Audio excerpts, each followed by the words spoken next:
کہتے ہیں کہ ایک طوطا اور طوطی کا گزر ایک ویرانے سے ہوا۔ ویرانی دیکھ کر طوطی نے طوطے سے پوچھا، یہ کس قدر ویران گاؤں ہے؟ طوطے نے جواب دیا، لگتا ہے یہاں سے کسی الو کا گزر ہوا ہے۔ جس وقت طوطا اور طوطی آپس میں باتیں کر رہے تھے، عین اسی لمحے ایک الو بھی وہاں سے گزر رہا تھا۔ تو اس نے طوطے کی بات سن لی اور وہاں رک کر ان سے مخاطب ہو کر بولا، تم لوگ اس گاؤں میں مسافر لگتے ہو، آج رات تم لوگ میرے مہمان بن جاؤ، میرے ساتھ کھانا کھاؤ۔ الو کی محبت بھری دعوت سے طوطی اور طوطا انکار نہ کر سکے اور انہوں نے الو کی دعوت قبول کر لی۔ کھانا کھا کر جب انہوں نے رخصت ہونے کی اجازت چاہی تو الو نے طوطی کا ہاتھ پکڑ لیا اور کہا، تم کہاں جا رہی ہو؟ طوطی پریشان ہو کر بولی، یہ کوئی پوچھنے کی بات ہے، میں اپنے شوہر کے ساتھ واپس جا رہی ہوں۔ الو یہ سن کر ہنسا اور کہا، یہ تم کیا کہہ رہی ہو؟ تم تو میری بیوی ہو۔ اس پر طوطا اور طوطی الو پر جھپٹ پڑے اور اس طرح لڑائی شروع ہو گئی۔ دونوں میں جب بحث و تکرار بڑھی تو الو نے طوطے کے سامنے ایک تجویز پیش کرتے ہوئے کہا، ایسا کرتے ہیں کہ ہم تینوں عدالت چلتے ہیں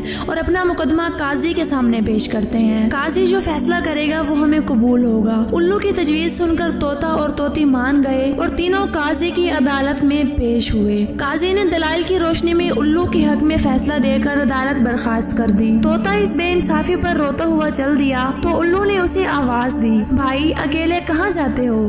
اپنی بیوی کو تو ساتھ لیتے جاؤ۔ طوطے نے حیرانی سے الو کی طرف دیکھا اور بولا، اب کیوں میرے زخموں پر نمک چھڑکتے ہو؟ یہ اب میری بیوی کہاں ہے؟ عدالت نے تو اسے تمہاری بیوی قرار دے دیا ہے۔ الو نے طوطے کی بات سن کر نرمی سے کہا، نہیں دوست، یہ میری نہیں بلکہ تمہاری بیوی ہے۔ بس میں تمہیں صرف یہ بتانا چاہتا تھا کہ بستیاں الو ویران نہیں کرتے بلکہ نا انصافی سے ویران ہوتی ہیں۔ یقیناً یہ بات درست ہے کہ جس معاشرے میں انصاف ختم ہو جاتا ہے وہ معاشرہ بہت جلد ہی تباہ و برباد ہو جاتا ہے۔ اس لیے اپنے معاشرے میں انصاف و رواداری قائم کریں اور کسی غریب کی حق تلفی نہ ہونے دیں، کیونکہ غریب کی بد دعا آسمان کے دروازے ہلا دیتی ہے۔ اگر کہانی اچھی لگی ہو تو اس کو لائک کریں اور اپنے دوستوں تک پہنچانا نہ بھولیں۔ اللہ تعالی ہم سب کا حامی اور ناصر ہو۔